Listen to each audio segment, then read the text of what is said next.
All right, y'all. Welcome. Welcome to the Friday Experience. My name is Pastor Lawrence Souffrant. I am your host for the day. We're still continuing our series on self sabotage. If you've been enjoying the series, please put a one up. Real quick, let me know where you're listening from, of course, because I want to know where the audience is. Also, be sure to text LSMin to 24251 to join our text group. Also, you can Cash App and go to the website to donate to the ministry if you so desire. Last week we had our first live Friday experience here at our new location, and it was awesome. It was amazing. I thoroughly enjoyed it. I think everybody who came through also enjoyed it. Please share this video, share the page with those who you believe will be blessed. What else?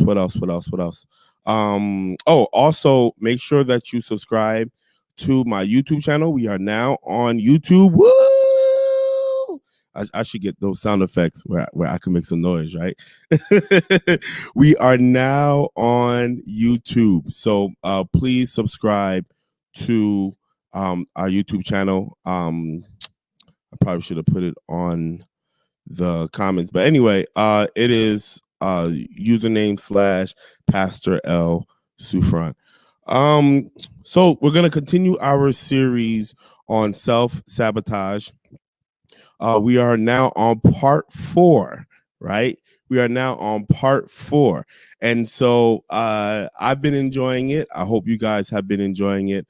We are going to the good news about this type of series is that it doesn't necessarily build off of each other. It kind of does, but you're able to listen to it independently and catch and and still be able to get something. Like, you won't be lost. By God's grace, you won't be lost. And so that is the good news. And today is going to be no different. We're going to talk about something that is pretty typical and common when it comes to self-sabotaging. When I say self-sabotage, what I mean is when we do things that kind of sabotage ourselves, meaning things that are within our control that we are either lax in or that we participate in, things that we do that is not to our benefit, things that we do that really mess up the goals that we have. And so we're dealing solely with things that are in our control. Contrary to popular belief, there are, in fact, things that are in our control. We are powerful enough to do some amazing things. And sometimes we sabotage ourselves. We get caught up in doing things that aren't really to our best benefit. And so we just want to be sure that we are not sabotaging ourselves. I don't know about you, but I want to be sure that every blessing that I get comes my way. I don't want to do anything to get in the way of my own blessing, right? I want to make sure that I am doing all that I can to be as blessed. If you're with me, say yes. And so the only way that we can ensure that we're getting everything that God intends for us is if we don't get in our own way, which is a very common thing. And so that is what self-sabotage is really all about, getting ourselves out of the way. And so one of the things, so we dealt with a lot of different things. I won't recap because we just dealt with so much. But today we're going to talk about not preparing for our future. Or another way is building without consideration, moving forward without considering all that it would take to move forward. And so I'm gonna deal with a text that comes from Luke chapter 14. It's a very powerful text, and like you guys know, with me, I always try to give the context of whatever it is that I'm talking about, the direct context, so nobody can say that I was taking anything out of context, because I know how the exegete police can be. But I want to give the direct context, and I also want to pull out the principle that can be used in the overall general perspective.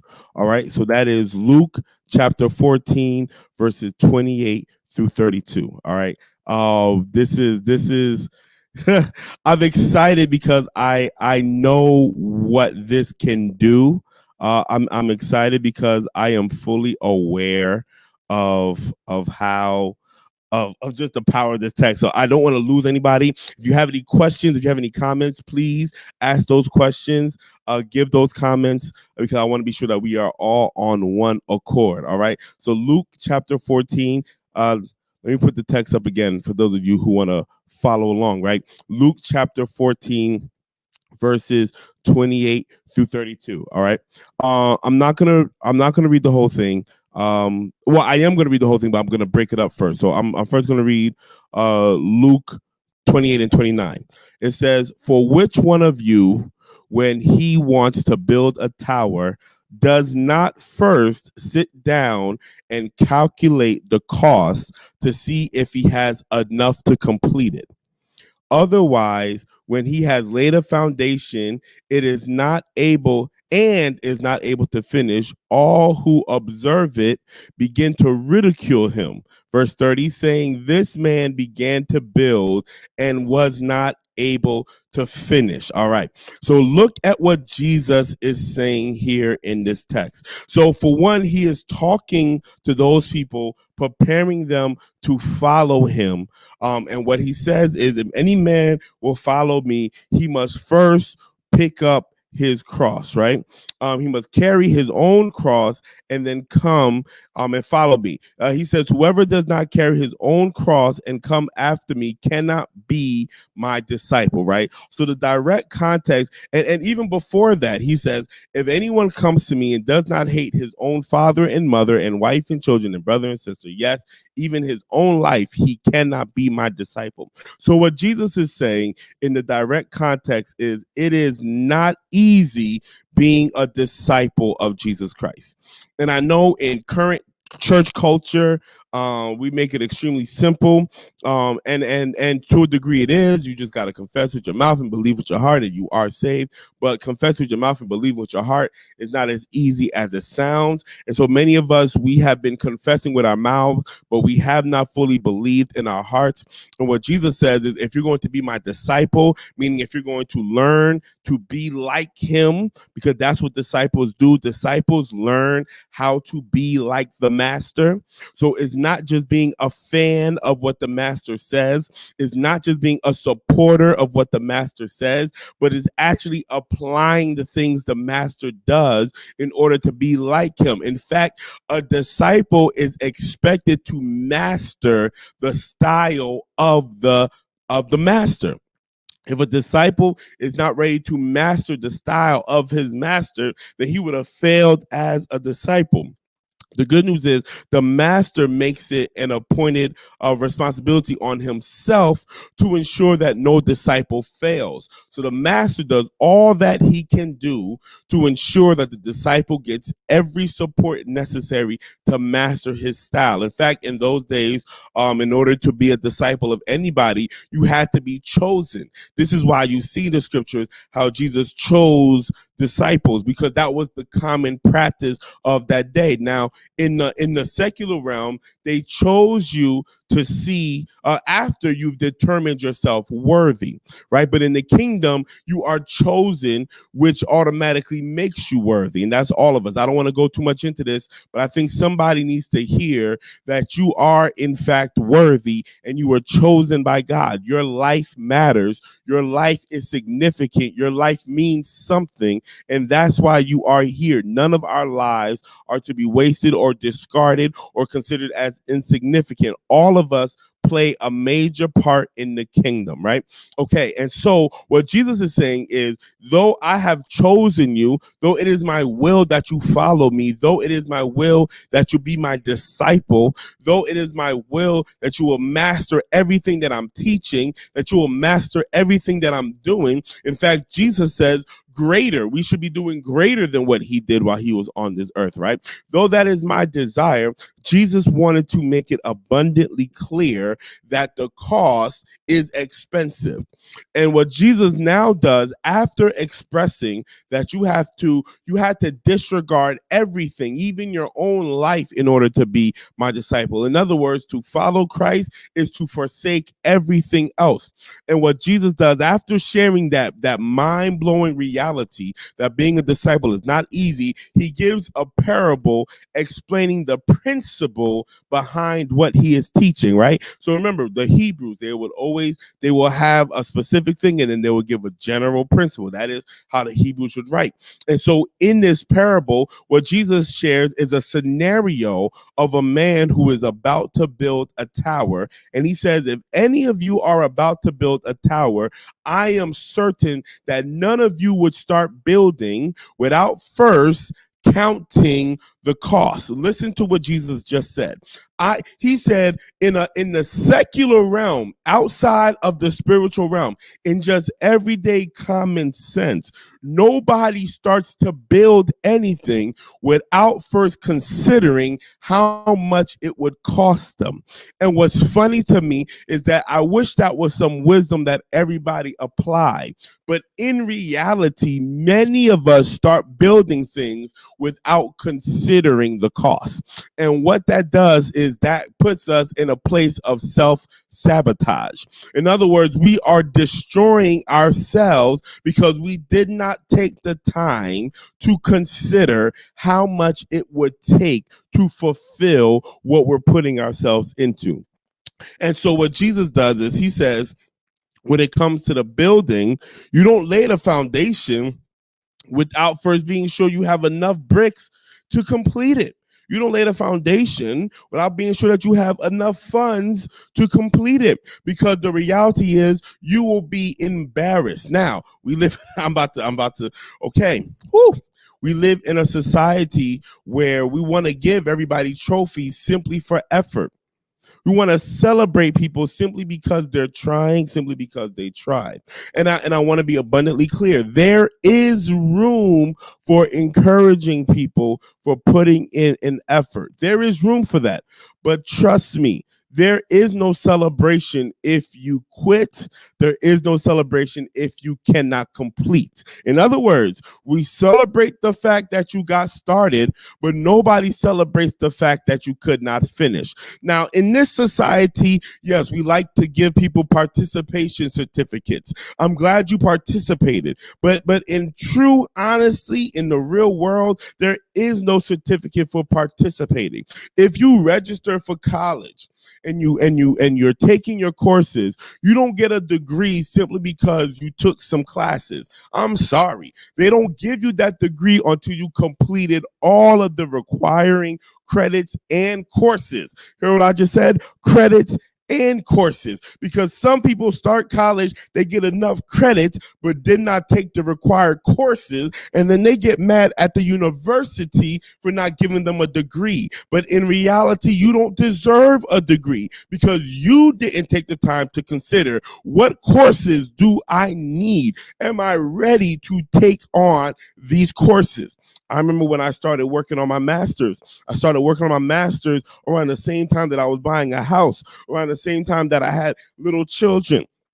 So while I'm moving and while I'm raising little kids, I decided it would be a good idea to start my master's.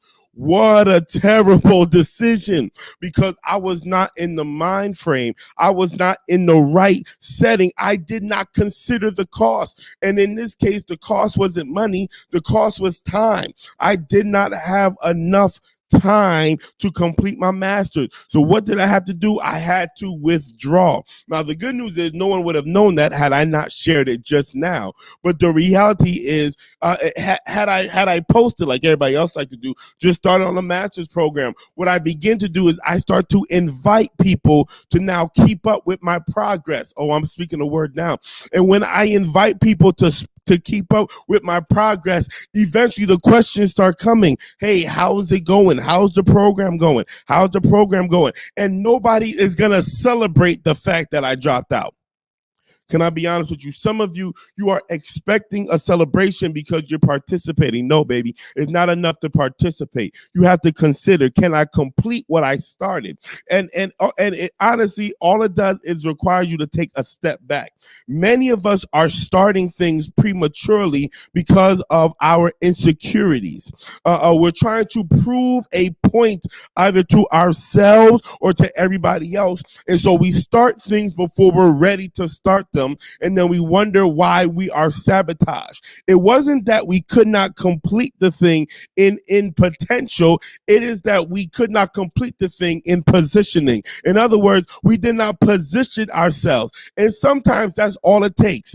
Sometimes all you have to do is prepare. We have enough faith to believe that we're going to have the victory. And because we believe we're going to have the victory, we get started on all of these endeavors. But I wish we had enough faith to prepare for our victory. Come on, somebody. I wish we had enough faith to realize that if I take some time to truly plan it out, I don't know who convinced us that creating a plan is a lack of faith. Let me tell you something. Creating a plan is an exercising of faith, because a common sense person is not going to plan something all the way through simply to fail.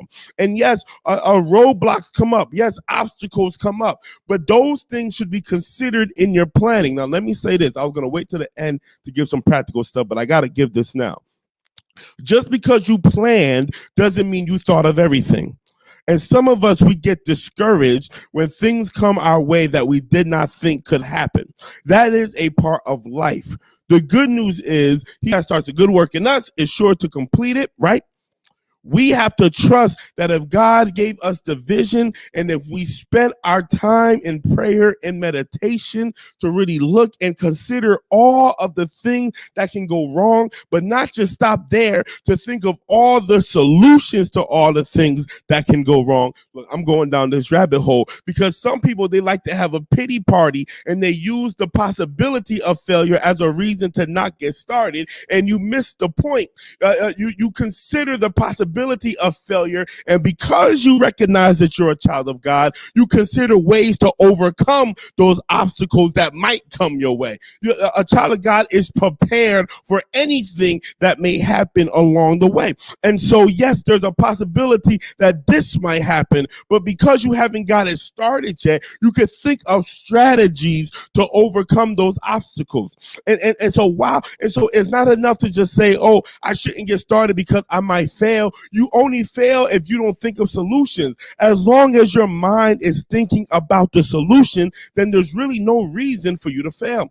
And so some of us, we haven't gotten started out of fear of failure. And yes, if you're afraid to fail, then honestly, you're not ready for success and you shouldn't get started. You're doing a good thing in waiting. But I want to help you understand that if you're only thinking about the ways that you can fail, you haven't thought it all the way through. Because for every obstacle, there is a solution. For every mountain, there is a word that you can speak to cast it into the ocean. And so there's no reason for you to stop. There's no reason for you to get discouraged simply because of the possibility. But what you might realize is that you're not in the position to execute those solutions. And this is where your preparation comes into play. When you realize that this might eat up my funds, this might eat up my material. If this was to happen, I might find myself in a hole. And so then when you consider that, and then you consider the solution, well, this is something that I can do to get around that obstacle. But you realize that you're not yet in a position to execute said solution, then you're not ready to build. That doesn't mean it's never going to happen. It just means now is not the season. Let me use a very practical example. Me and the wife, we are into real estate investments. We buy properties, we fix them up, we wholesale, we do a little bit of everything, right? And so before we purchase a property, we consider what is the worst case scenario in purchasing this property. And 9 out of 10 times, it's I'm going to have to spend money.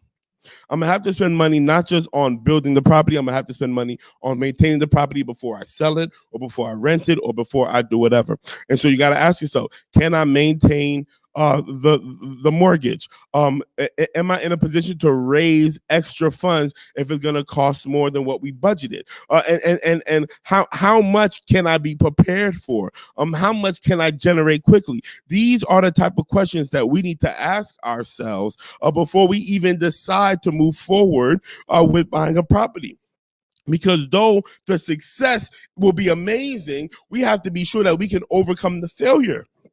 And once we strategize with all the things that we know, once we have read all the books that we can read, once we have watched all the videos that we can watch, once we've counseled with all the experts we can counsel with, at some point, we have to make that decision that says, I'm ready to move forward. I have my answer. I have my solution. And now I can buy this house. At some point, we have to count the cost before we move forward with the endeavor. And for many of us, that is where we're failing. And so what happens is when it comes to the the parable of the tower, what we see is two things. We see a lack of resources, and then we see a lack of funds. Let's start with the resources. The lack of resources mean you didn't consider how many bricks it would take. Okay, let me break that down out of the cryptic language. Many of us we don't consider that I might not have enough tangible things to execute what I'm going for. I don't have enough of it. And so let me deal with relationships. Let's talk about relationships. Some of us are too broke to be dating. Can I be honest with you? Yes, I know that there's cheap ways to date. Yes, I know that there's inexpensive ways to date. Yes, I know that there's free ways to date. But at the end of the day, no matter how cheap it is, if you don't got it, you don't got it. Let's keep it 100. Some of you can't afford an additional $50 a month on anything, let alone a week, right? Some of you can't even afford an additional $25 on some things. And this is how I know you can afford it. Because if you could afford it, you should be investing it right now. Uh-oh. I might be stepping on some toes for real. You don't have the material to move forward. You don't have enough bricks. You don't have enough bricks. You don't have enough bricks. You don't have the experience, right? You know how you like to buff up your resume. You like to buff up your portfolio. You want to look bigger than what you are. You want to puff yourself up beyond your actual means. And so you're impressing people enough to get the job, but you actually don't have the experience to keep it. Y'all know what I'm talking about. You want to sound good, but then when it's time to execute the very thing you said you can execute, you don't have enough in you to actually execute it. Right. And so you put yourself in a self-sabotaging position because you said you can do something, but now that they're calling you to do it, you don't have enough material to complete it. You know, you said you were a graphic designer. You can make any logo because you learned a little bit about clip art and coding, only now to realize that you bit off more than you can chew. Your experience can't help you complete the task. Y'all know what I'm talking about. I remember when I hired a praise team for Peniel, and they talked a good game till it was time to sing. I was like, Lord, have mercy, Lord. Lord, this must be their first time. You know, there's nothing wrong with being inexperienced, but there is something wrong in sounding like you're more experienced than what you actually are. You are setting yourself to be self-sabotaged. And so counting the bricks, making sure that you have enough resources. The second thing is making sure that you have enough funds, because running out of resources is only a problem when you lack the funds to support it. What am I talking about? When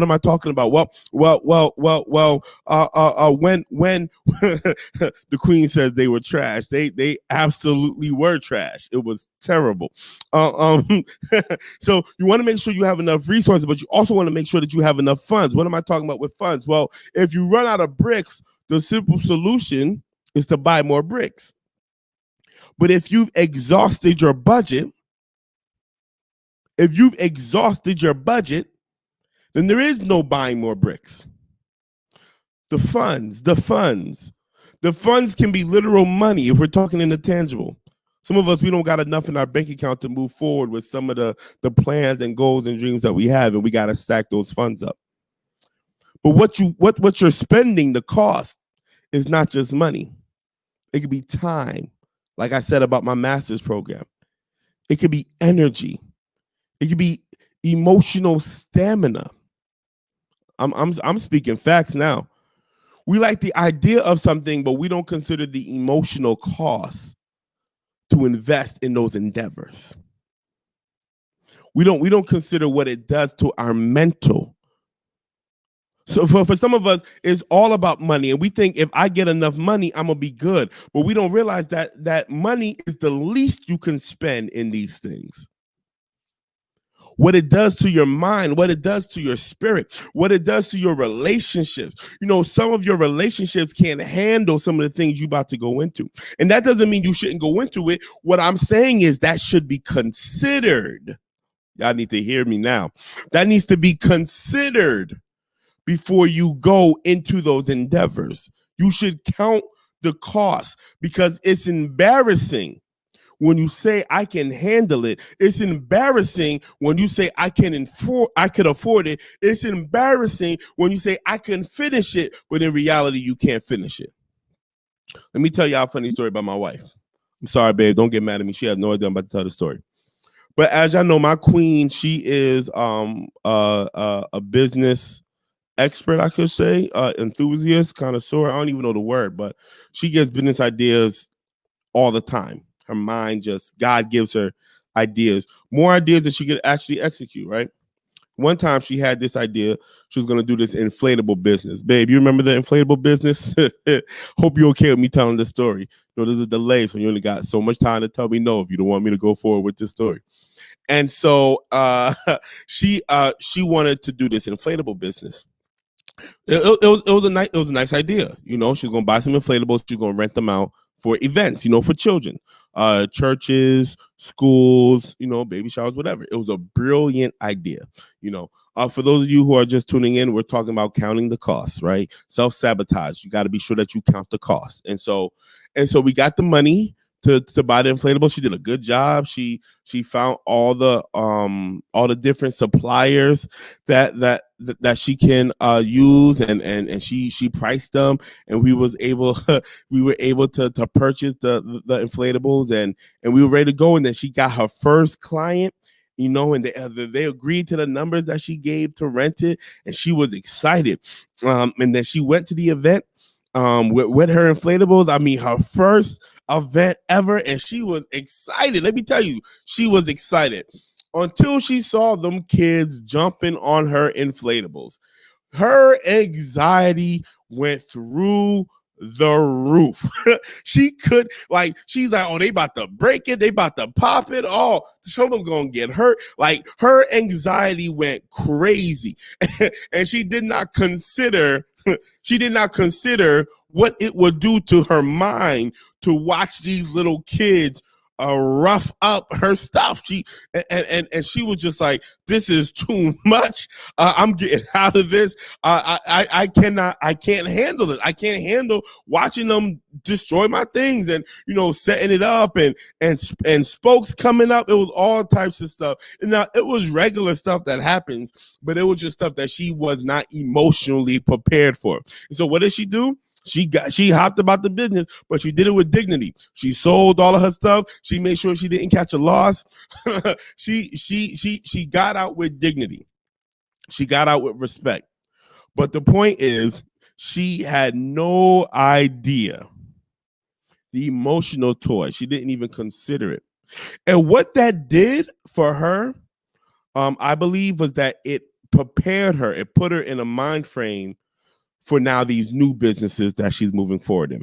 What am I saying? Sometimes even when you sabotage yourself, there's a lesson that can help propel you forward. There's a lesson that could be applied to your future. And so, yeah, you might have messed up there and it might have looked bad there. As long as you keep pressing forward, you'll realize that you've learned some things that prepared you for the future. You learn some things that you can help put into consideration for the next endeavor. And so while you embarrass yourself here doing this thing, it's okay. Trust me, the embarrassment will fail. You're going to dust yourself off. And now you can take those lessons and apply them to your future. But I want to be sure that we consider the cost before we dive into anything. Consider how much it's going to cost you. Consider how much energy you can actually devote into some things. I know some people, when they talk about losing weight, they're really adamant about saying, I'm gonna lose 30 pounds a month. And I hear it in their voice. They're so sincere. They have no idea how hard it is to lose 30 pounds a month. And when you try to explain it to them, like, hey, you're going to have to go on a serious caloric deficiency. You're going to have to drink a whole lot of water. You're going to have to lift some weights. You're going to have to be really, really strict with your diet. You're going to have to, like, discipline your mind. Your emotions are gonna get flared up, and they just don't want to hear counsel. They're like, no, I'm gonna do it. I'm gonna lose 30 pounds a month. And we try to counsel them and say, just shoot for 4 pounds, 5 pounds a month. Let's start slow. They get offended. They act as if you're telling them that they can't do it, and all they're doing is preparing themselves to be sabotaged. Because then when they get into it, they can't last 3 or 4 days. I know people who committed to doing 2-a-days workouts for 7 days a week, and I'm hearing them like, you're not considering how tired you're about to be. You need a couple of days off if you're going that hard. You need to. What is your life like? You have 3 young kids. It may not be the best thing for you to try to do 2-a-days because of the cost, the energy. You're gonna get tired, and so it's to sabotage people who get married too soon. They got married because they got pregnant, or they got married because they've been dating long enough, or they got married because they're getting old. Whatever the case is, they just said, hey, we'll make it work along the way. And I'm like, there's a cost in committing your life to somebody else that you have to consider. So at the end of the day, the point is, and we're not done yet, the point is, consider the cost so you don't sabotage yourself. Count your bricks. When you lay that foundation, there's an expectation that something is going to be built there. Don't lay foundations that you're not ready to build structures on. It's just that simple. Give yourself some time to prepare. Give yourself some time to prepare. All right. I'm getting off that. If that was good to you, say yes. Let me go to the next part. It says, verse 31, 32. Now, this is really deep. It says, and we're in Luke. For those of you who are just tuning in, I want to say thank you for joining. We are in Luke chapter 14, verses 28 through 32. Dealing with counting the cost, preparing for your future. This is important stuff, and I want to be sure that you guys are getting it, because I don't want you sabotaging yourself. All right, Luke 14, 31 and 32, it says, or what king, when he sets out to meet another king in battle. I just got a word there. Can I just stop? This just came just now. This just came just now. Don't go to battle with people who aren't your equal. Look at what it said. What king, when he sets out to battle with another king? Listen. What a word. Stop going to battle with people that aren't your equal. You over here fighting those who aren't even on your level. They're lower in their mind capacity. They're lower in their ability to love. They're lower in all types of levels, and you going to war with them as if they're your equal. Kings fight kings. Queens fight queens fight queens.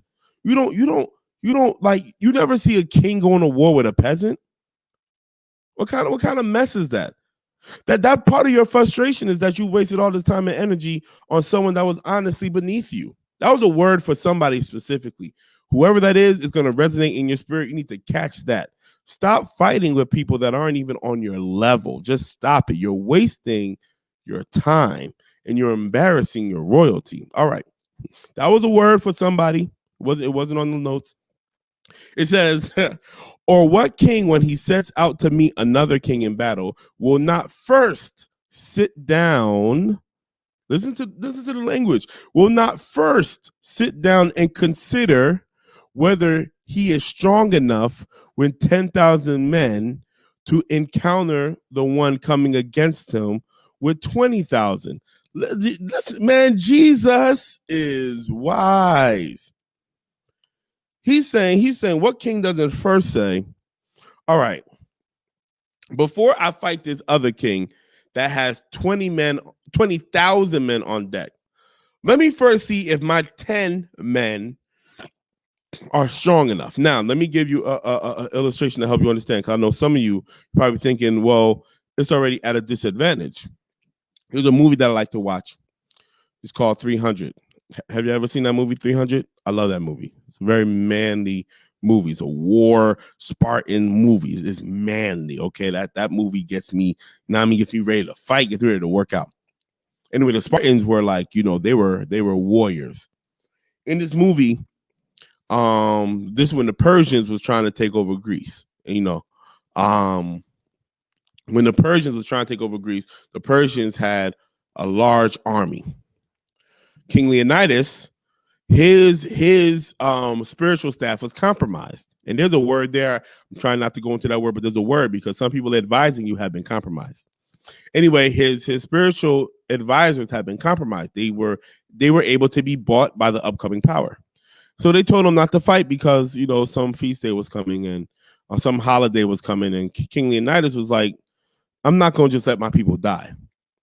So as a king, he had to figure out how could he defend his people without going to war. So he took 300 of his finest men, and he found a positioning where if they fight there, the numbers of the Persian armies would not matter. King Leonidas slaughtered thousands of men because he knew the skill of his 300 were strong enough to take the thousands coming their way. Did he lose some men? Absolutely. But he was strong enough to defeat more than he lost. And he was strong enough to even win, to fight day after day after day. And so when Jesus says, when you have 10,000 and you're considering if you're strong enough to fight the one with 20,000, it's not far-fetched. It's not far-fetched because you might have the skill sets. You might have the weapons. You might have the knowledge. You might have the support. You might just have the brute strength. Whatever it is, you might be strong enough to defeat the one with 20,000. What Jesus says is, don't be arrogant. Sit down first and figure it out, right? That's what kings do. That's what royalty does. They sit and they think about it and says, am I strong enough to win? And by chance, I realized, you know what? He got his 20. I got my 10. I'm not going to be able to win. Look at what Jesus says in 32. Or else, while the other is still far away. So that means we're not fighting now. He sends a delegation and asks for terms of peace. Man, I need y'all to catch this. What Jesus is saying is, look, I'm a king, you're a king. I got men, you got men. I realize I can't beat you. I'm not going to tell you that I realize I can't beat you. Can I, man, what up, man? Listen, I need y'all to get all of this. Some of y'all, you announce your weaknesses way too much. Oh, I said it. You are empowering your haters by constantly announcing your weakness. You are empowering your enemy by constantly revealing where you fall short. I get it. Transparency is beautiful. I get it. You want to encourage other people who are struggling with you. I completely understand. And there is a time and a place for that, without question. But there are people who are literally strategizing against you, and you're giving them ammo by constantly talking about the areas that you will lose. You need to stop talking about your weakness. You need to recognize that your enemy doesn't need to know that you're weak. And here's the thing. If you can't win, whatever it is you're about to endure, whatever it is you're about to tackle, if you cannot beat it, you need to ask for terms of peace. Can I just deal with this? You need to come to peace with the reality that you can't beat them in battle. You need the very first thing you have to do. Whatever you're about to encounter, when you sit there and you map it out and you're looking at it from all types of angles and you realize, oh, this thing bigger than me. There's a point where you have to come to peace with the reality that this thing is bigger than me. And you have to figure out how to manage while you build. Because when a king asks for terms of peace, that's not saying that I am defeated. What that is saying is I'm not yet ready for war. Y'all not even hearing me because y'all don't know about warfare. Y'all don't know about warfare. In warfare, when they're doing terms of peace, There might still be hostility, but what they're saying is we're not going to fight. And why are they saying we're not going to fight? Because it'll be better for both parties if no war happens. Let's be at peace for now. Let's be at peace for now. And for some of you, you're either your arrogance or your immaturity that is preventing you from realizing this is a war you should not be fighting. This is a war where you should come to peace with it. This is a war where you should learn how to manage where you are. Look at what Jesus says. I know y'all get mad if it comes out of my mouth, but Jesus made it abundantly clear. No king goes into battle to lose. No. Like, if you lose a battle, that's one thing, but no king goes to lose a war. No king says, I'm going to engage in war to lose. If they engage in war, the expectation is that they're going to win. Can I tell you something? Some of you are engaging in things without any expectation of actually winning. And I'm trying to figure out, why would you engage in a losing battle? Before you even, you're self-sabotaging yourself. Because if you expect to lose, then every obstacle is going to look like defeat. And so there is a point where you shouldn't even engage until your expectation is winning. Don't engage in nothing expecting to fail. Don't just go into relationships expecting to fail. Don't go into business expecting to fail. Don't go into school expecting to fail. What do you mean? No. You're not ready until you can go into that relationship saying this is going to last forever.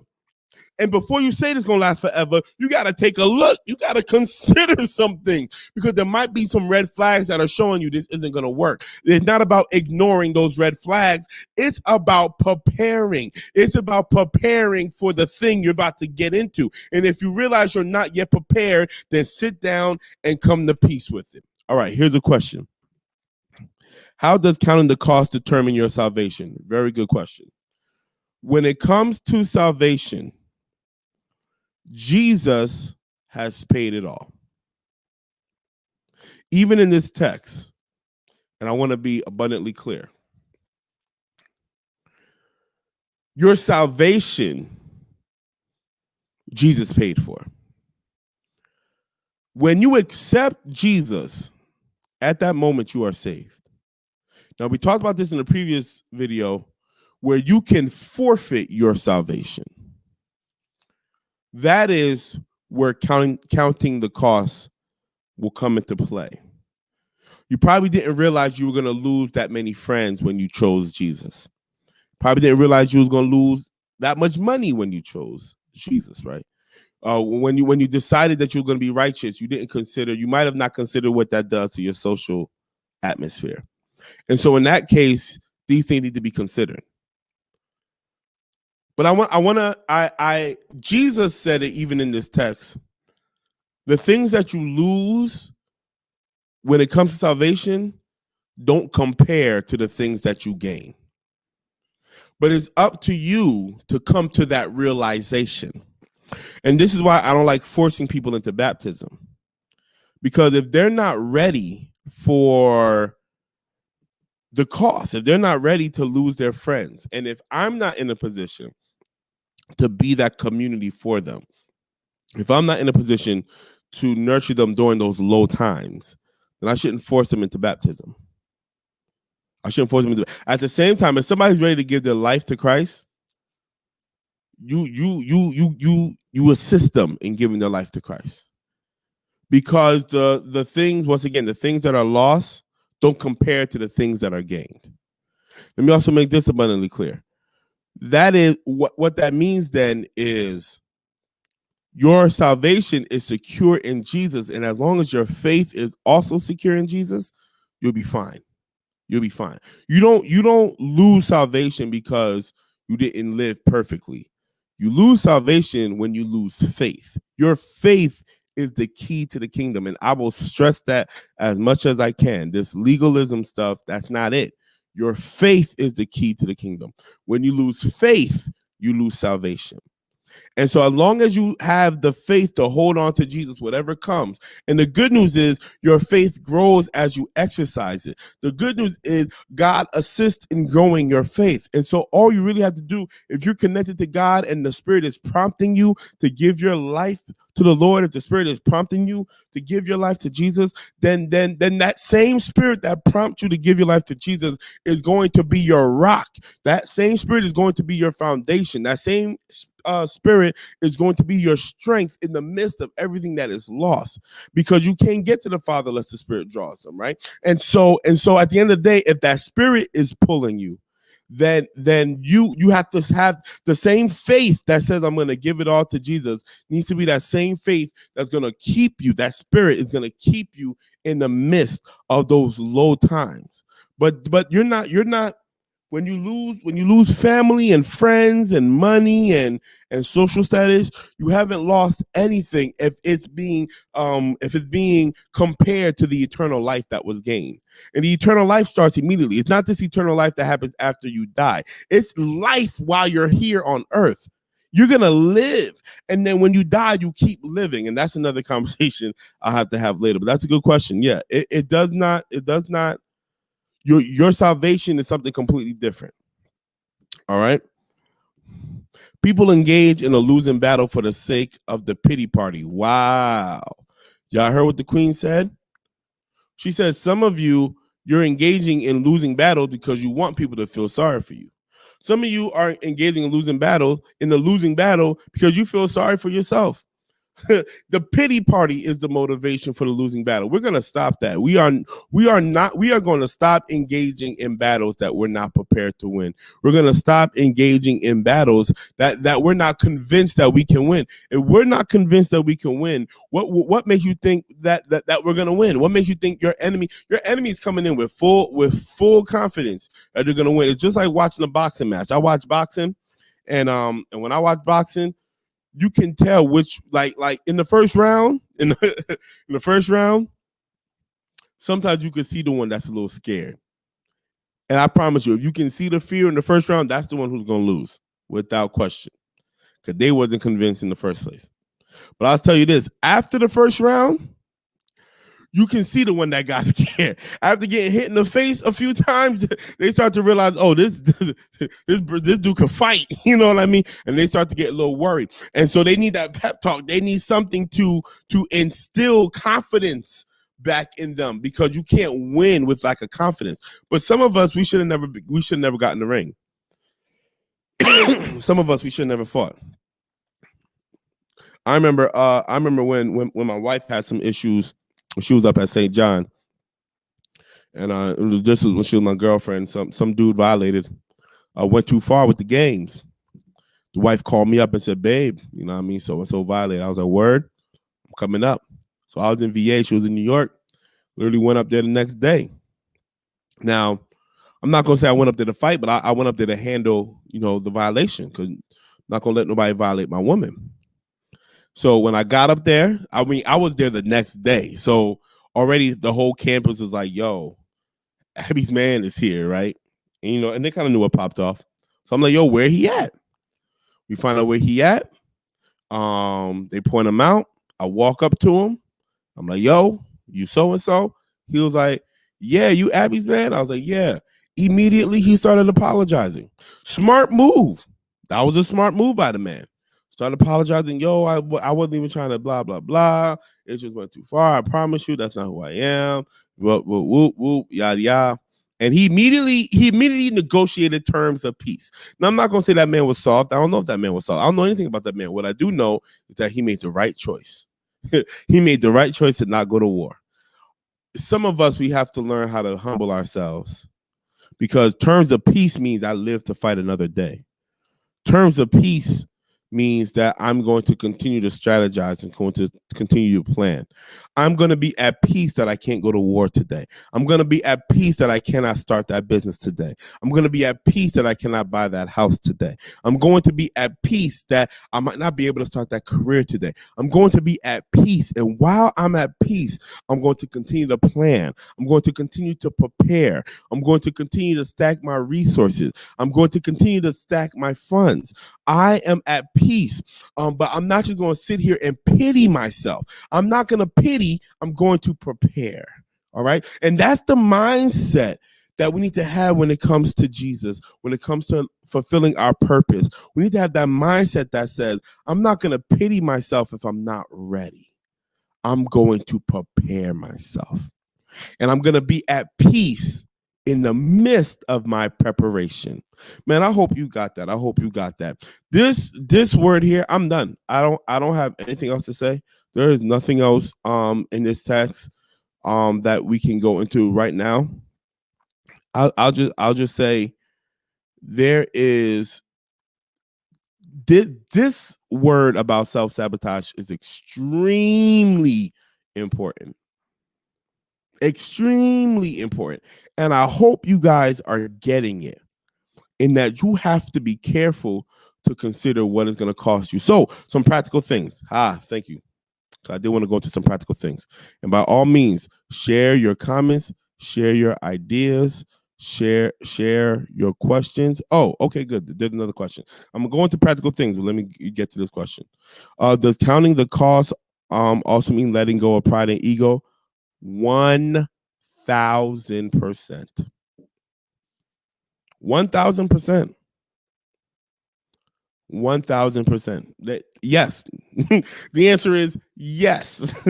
Counting the cost, you have to let go of pride and ego, because your pride is going to convince you have more than what you have. So yes, you have to let go of pride and ego. Your ego is going to cause you to fight when you shouldn't be fighting. You have to let go of pride and ego. Yes. Emphatically yes. All right, so here's some practical things. The first thing you need to do is always prepare for the worst case scenario. I need you to write that down. And note the word I said, always prepare for the worst case scenario. Not fear it, prepare for it. Meaning, what's the worst that could happen? And then take it the next step. What's my plan if this was to happen? Now, if you don't have a plan for the worst case scenario, then you're not ready. Period. You're just not ready. Because there's a strategy against the worst case scenario. You can win. You just have to figure it out.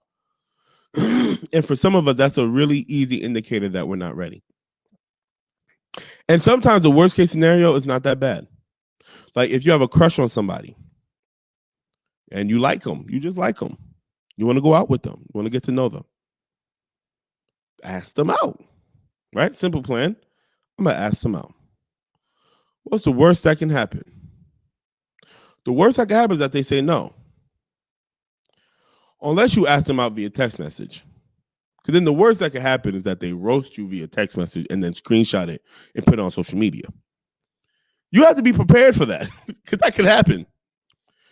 What's your strategy if that was to happen?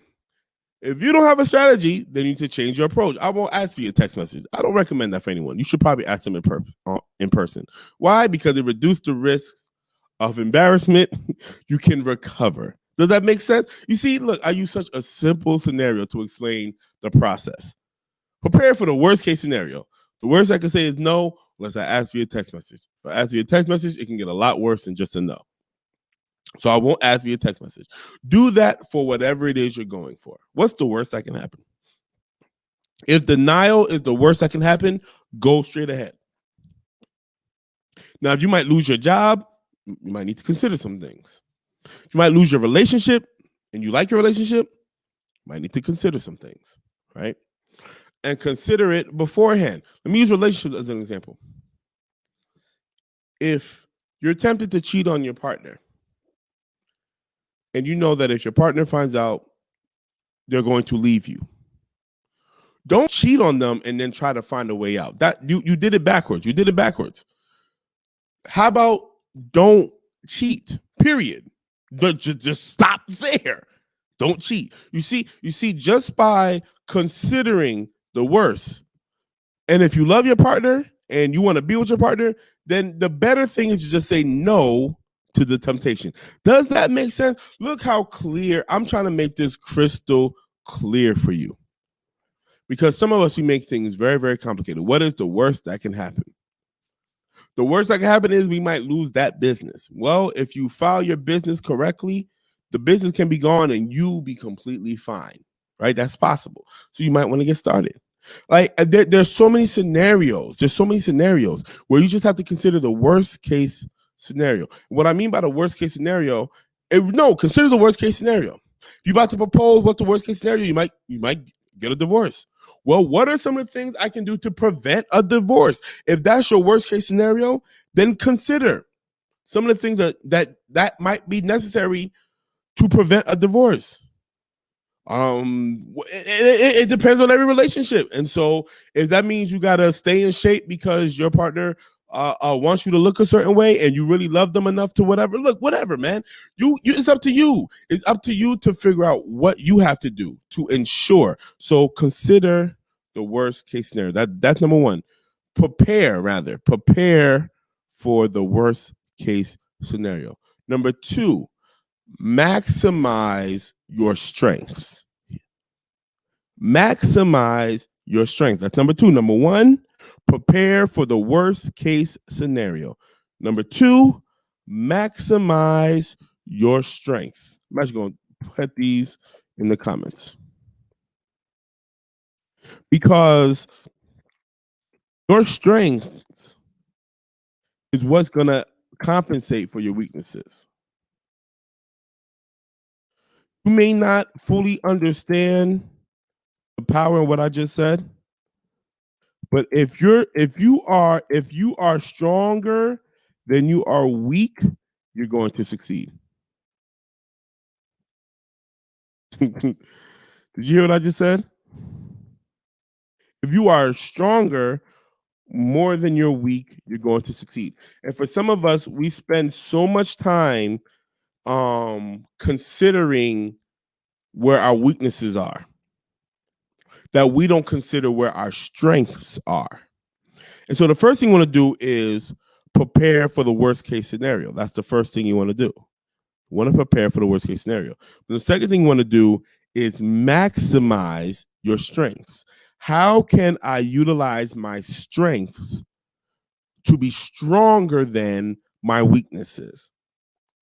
And so, man, once again, this can be applied in so many ways. And so if you're about to start a business and you're a very charismatic person, but you're not good with budgeting, well, use your charisma to hire someone to budget for you.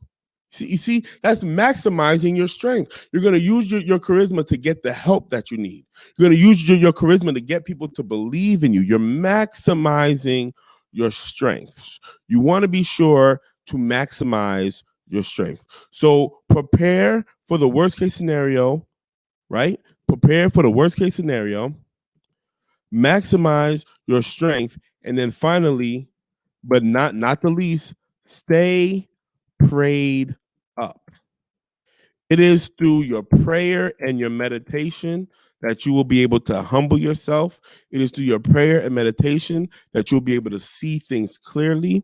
It is through your prayer and your meditation that you will get insight on how to overcome some of the obstacles that are coming your way. So you want to stay prayed up. Staying prayed up is going to keep you in confidence. You won't feel like a failure if you're praying right. If you're honestly in the presence of the Lord, you're going to feel like a winner. You will always feel like a winner. So you want to stay prayed up. Anytime you feel like quitting, pray. Anytime you feel like giving up, pray. And that's for everything. You want to lose weight and you about to give in to that Snickerdoodle cookie dough blizzard from Dairy Queen. You're trying your hardest to not buy it. Pray. Just pray. No, that sounds crazy, right? Just pray. Say, Father, in the name of Jesus, I'm asking for the strength that you gave to David to fight against this temptation. Because the scriptures say, for every temptation, there is a way of escape. You need to pray. You need to pray. When whatever it is, you about to do a job interview and your nerves are all out of whack. You got to remember, you're a child of God. You are, and once again, you considered you have the experience. You have everything that they're actually asking for. and you have a means to get everything that they're asking for, then just pray. Say, Lord, I know I'm prepared. I counted the cost. I considered the worst case. I maximize my strength. I am here. I need you to keep me in perfect peace. I need you to help illuminate all the good things you put in me, God. Cover me in wherever it is that I am weak. I am trusting in you. To like just pray, like seriously pray, because our emotions will get the best of us. And so we want to pray. We want to pray. Prayer, yes, prayer is the key. Prayers are key, absolutely. And so don't sleep on the power of prayer when it comes to counting your costs. You know, there'll be times, let me tell you a true story. There'll be times where everything looks good on paper, but then as you pray about it, the spirit touches you and says, nah, this isn't what it is. This isn't what it is. And is at that times that you got to learn how to put your faith in God. We talked about that weeks in the past, right? Putting your trust in God, knowing how to hear the word of God and being obedient to that word. That's important. Because it might look good. There's some things you don't know that you don't know. And so when the spirit is telling you, hey, nah, this ain't it, you got to trust the spirit. Just make sure it's the spirit of God and not the spirit of fear. Discern the difference. But once you realize that it's God, yeah, you got to be obedient. And so, yeah, man, 3 things. Prepare for the worst case scenario. Maximize your strengths. Very important. And stay prayed up. Listen, I'm done. If you're just tuning in, please watch this from the beginning when we're dealing with self-sabotage. If there are no more questions and if there are no more comments, we're going to end it here. Look, this is some of y'all, you need to watch this again to fully get this in your spirit. Be prepared. Be prepared. Consider the cost before diving in so that you don't sabotage yourself. Let's pray. Father God in heaven, I'm so grateful that we can consider the cost. I'm excited that you give us this period of time where we can trust you. Help us to have a faith to prepare, not just a faith to win, but a faith to prepare so that our winning can indeed be sure. And Lord, that preparation looks different for every season, for every step, for everything. That preparation looks different. But God, I'm so grateful that you give us a space to prepare. Help us to exercise that space. Help us to utilize that space. Help us to be honest with ourselves when we realize that we're not ready for a relationship, or we're not ready to go into business, or we're not ready to buy that house, or we're not ready to buy that car. Whatever the case is, we're not ready to move. If we're not prepared and we're not ready, help us to just be honest. But at the same time, God, if we just feel like we're not prepared, but you're telling us that we're ready, if we feel like we don't have it, but you're telling us it's time to move, help us to truly believe that you know what is best for us. Help us to hear the clear word that comes from you, and that we will trust you along the way.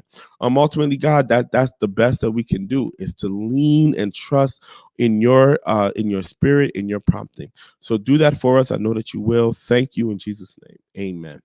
Thank you guys once again for joining me. Share if you enjoyed this. Share. If this blessed you, you said that was fast. Was it fast? It's over an hour, Sheila. If this blessed you, consider donating so that we can continue doing this. Make sure you subscribe to the YouTube, and those of you who are watching on YouTube, I appreciate you. Be sure to like and comment, share, and also subscribe, because I need to build my subscription. I am trying to get to 100 subscribers, and so please, if you can, that is the YouTube link. Feel free to subscribe, share. If you have more than one YouTube account, subscribe with all of them. Okay, let's get to 100. I love you guys. Be blessed. Peace.